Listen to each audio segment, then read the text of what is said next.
E salve pessoal, tudo beleza? Então aqui para mais um vídeo falando sobre a história dos personagens, isso mesmo pessoal, agora a história da vez é dos X-Men. Tô aqui junto com o meu grande amigo Cancerígeno, fala aí comigo. Opa, Kaki aqui. Opa! Então vamos lá pessoal, após a abertura iremos falar sobre X-Men e no seu contexto histórico. Partiu!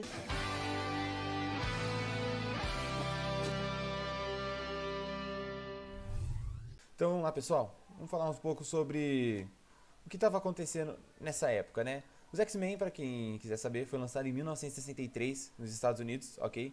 Um gênero bastante popular em 1980, 1990, ok? Esse gênero em si foi um gênero bastante conhecido, né? E o contexto histórico nessa época era crises sociais que estava tendo nos Estados Unidos, né? E para quem não sabe, era crises que estavam lutando sobre acabar com o preconceito, a discriminação que estava tendo nos Estados Unidos, que estava muito forte. Então, esse acontecimento, né, causou uma das coisas mais interessantes, por assim dizer, que era o que o Martin Luther King ele proferiu seu discurso histórico de I Have a Dream, né? E praticamente foi nesse contexto incrível que surgiu, né, os X-Men. E para quem não sabe, um dos diferenciais dos X-Men, diferente de todos os outros heróis da Marvel, é que as coisas não são resolvidas simplesmente por vamos salvar o mundo e Vingadores Unidos. Não, lá o negócio é diferenciado, é uma coisa mais pesada, ok? Então, É mais complexo, né? e o que acontece, né? Nesse contexto aí dos X-Men, eles são surgidos e meio que esse é o foco dos X-Men, é falar sobre a discriminação em si. Você vai ver várias vezes retratando nos X-Men que eles são diferentes das pessoas, eles são mutantes e eles sofrem esse preconceito por serem diferentes, né? Muitas das vezes. E ao observarem isso, você consegue ver na história que os X-Men, por serem mutantes e serem melhores que os humanos normais, eles sofrem preconceito pelos outros. E isso é o diferencial da história em si, né? Só que, bom, em geral é só isso, tá? Mas é uma coisa muito importante. Mais pra frente vamos falar sobre os revistas, mas grave isso na cabeça. Eles sofrem muito preconceito por eles serem diferentes. Porque diferente dos heróis da Marvel em si, eles nasceram, ok? Eles nasceram com os poderes, então eles não conquistaram. É algo que já vem deles, ok? Então, pode ir aqui falando no nosso próximo tópico. No nosso próximo tópico, a gente vai dar alguns exemplos, né, sobre a discriminação entre e fora os X-Men. Como o nosso companheiro Calvo havia dito, o Professor Xavier e o Magneto eram como se fossem os dois extremos de Martin Luther King e o Malcolm X. Sendo o mais extremista, o que resolvia as coisas com violência, matança. O que queria resolver o preconceito na base da porrada era o Magneto, Malcolm X. Enquanto isso, o Xavier, também, né, na vida real conhecido como Martin Luther King, ele queria mais paz, ele queria ficar de boinha, ele queria de fato acabar com os preconceitos raciais, porém ele ia pelos métodos pacíficos, diplomacia, conversa. Dos outros exemplos que a gente tem também é um exemplo para as mulheres dentro dos X-Men. A Tempestade aí, acho que todo mundo conhece, é uma das primeiras super-heroínas negras dos quadrinhos, que foi um símbolo feminista e eu esqueci a palavra, é feminista e do empoderamento feminino na época, lá em 1975.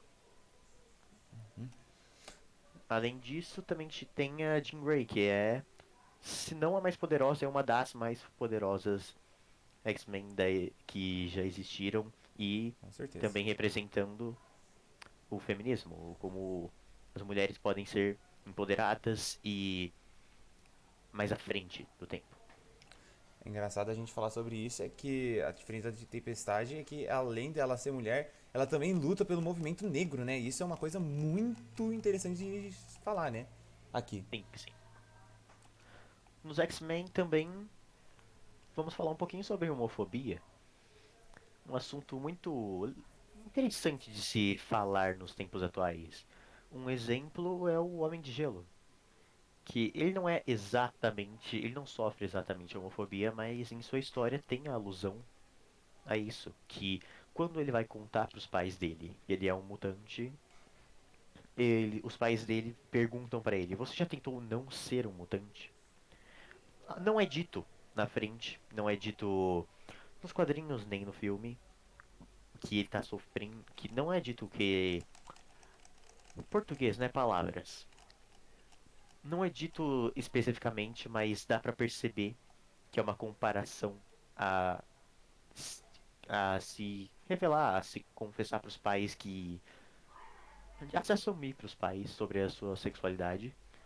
E é feito essa alusão do Homem de Gelo. Não é comentado sobre a sexualidade dele nem nada, mas é feita essa alusão aí nos quadrinhos sobre ele. Uma comparação. Ok. Voltando aí pro Calvão agora. Bom, pessoal, agora a gente vai falar sobre as revistas em quadrinhos, né? E, tipo, em geral, mano, as revistas em quadrinhos são umas coisas, tipo, né? Onde, pô, onde que acontece o negócio, né? Então, bora falar sobre os quadrinhos. Então, pessoal, vamos falar sobre as histórias, né? Começando aqui na história. Fala aí, Kagik, o que você quer? Você quer começar por onde? Vai, manda aí, manda a fita. Começar pela religião. Pela religião. Então vamos pela religião, mano. Vamos lá. Ahn, você começa ou eu começo falando? Eu posso começar. Então vai lá, então, só manda. Nos quadrinhos do X-Men também é feito a alusão como a religião influenciou na perseguição do racismo e de outros preconceitos. Enfim, na história de Deus ama, o homem mata, os mutantes são perseguidos pelo William Stryker, que comanda um grupo chamado Purificadores, que queria exterminar todos que têm poderes. Só porque eles têm poderes. Nisso, o William Stryker até usa passagens da Bíblia e gravações da TV para justificar a morte e o extermínio dos mutantes. Assim, dá para associar com o extermínio às minorias sociais, e ele traz uma característica um tanto interessante, que é revelado que ele caça mutantes publicamente para propaganda, para espalhar o seu discurso, para manipular e espalhar o seu discurso de ódio contra mutantes. Isso pode ser visto como um ponto de relação à Guerra Fria, onde era utilizado essas propagandas para ditar que um lado é certo, que o outro lado é errado, que quem tava ganhando na corrida espacial, etc. Sim. Uma coisa muito interessante sobre isso aí, mano, é que tipo assim, mano, a gente vê isso repetidamente na história, né? O fator de religião, ele sempre tem o seu peso fundamental, né? Ele pode ser uma arma de dois gumes. Dependendo de quem a usar, ele consegue mudar a mente das pessoas de acordo com aquilo que ele precisa. Então nessa história a gente vê, mano, uma clara manipulação total. O cara, ele pegou a forma que ele passou a informação, conseguiu trazer pessoas ao lado dele, fazendo acreditar que aquilo que ele estava dizendo era o certo. Então a gente vê que essas histórias em quadrinhos relatam fatores históricos que realmente acontecem. Então é uma coisa muito importante de se falar. Pensar que a revista de quadrinho é só adolescente, perder tempo. Não. Tem coisas que se pode levar a sério que acontecem na história. Mais algum comentário? Não, podemos continuar. Então a gente vai falar do próximo, a Era do Apocalipse. E nessa história é muito boa, porque nessa história não temos Charles Xavier, a figura de paz e amor dos mutantes. Então, aqui a gente não tem isso, né? O que acontece na realidade aqui? Ao invés de ser Charles Xavier, o cara que lidera todos os X-Men, ele acaba sendo assassinado, triste F, e quem assume no lugar é nada mais nada menos que o Magneto. Pra quem não sabe, nas histórias isso acontece muito. Quando não tem Charles Xavier, quem assume é o Magneto, ok? Então fica a dica. E que nessa história, na origem, por assim dizer, ao invés de Charles Xavier, é o Magneto, já que Charles Xavier morreu. E o que acontece nisso daí é o seguinte: Magneto, pra quem não sabe, ele nasceu num lugar meio não, ele bastante ruim na realidade. E esse meio ruim que ele nasceu meio que trouxe pra ele ódio dos humanos e fez ele acreditar realmente que por ele ser mutante, ele literalmente é a evolução da raça humana em si. E esses pensamentos que ele teve, ele levou para os outros mutantes. Então, como não tinha Charles Xavier, todos acreditaram nele. Todos. Literalmente, não teve um que pudesse discordar dele. Aconteceu que nessa saga houve uma chacina completa. Tipo, ele foi passando o rodo em todo mundo que não acreditava nele. Não só ele sozinho, obviamente, ele e todos os mutantes, né? Então, isso foi um acontecimento bastante pesado, mas diz muito, né, sobre os dias de hoje. A ilusão que a gente pode fazer aqui é pensar que uma história americana retrata, né, as pessoas que é diferente. O exemplo, né, o comunismo, por exemplo. Os capitalistas, que são os estadunidenses, a forma que eles reagem ao comunismo pode ser visto aqui. É Magneto reagindo às outras pessoas que não são humanas. Mas isso, lembrando, é só uma coisa que dá pra fazer uma comparação. Em nenhum momento na história foi dito que Magneto necessariamente é comunista, tá ligado? Não, ele não é, ok? Então, de fato, existem várias comparações durante a história dos X-Men que o Charles Xavier seria o capitalista bonzinho que ajuda os X-Men a apaziguar as coisas, enquanto isso dizem que o Magneto é comunista, o mal, digamos assim, uma vez que essa é a visão que os americanos têm dos comunistas. É. Essa repulsa enorme. Então, isso é um negócio bem real, ok? E bom, pessoal, esse é o nosso vídeo de hoje, ok? E pra quem não tá entendendo nada, porque tem uma gameplay do Homem-Aranha acontecendo nesse exato momento. Bom, na realidade essa é referência de um desenho, né, antigo, no Homem-Aranha que teve participação nos X-Men, ok? E essa história é bem interessante, porque Homem-Aranha todo mundo já sabe, não vou falar nada dele aqui, todo mundo já conhece, não precisa nem de apresentação. Só que nesse desenho o que acontece é o seguinte, o Homem-Aranha tá tendo problemas, né? Da vida, do cotidiano, e ele vai pedir ajuda pro Charles Xavier.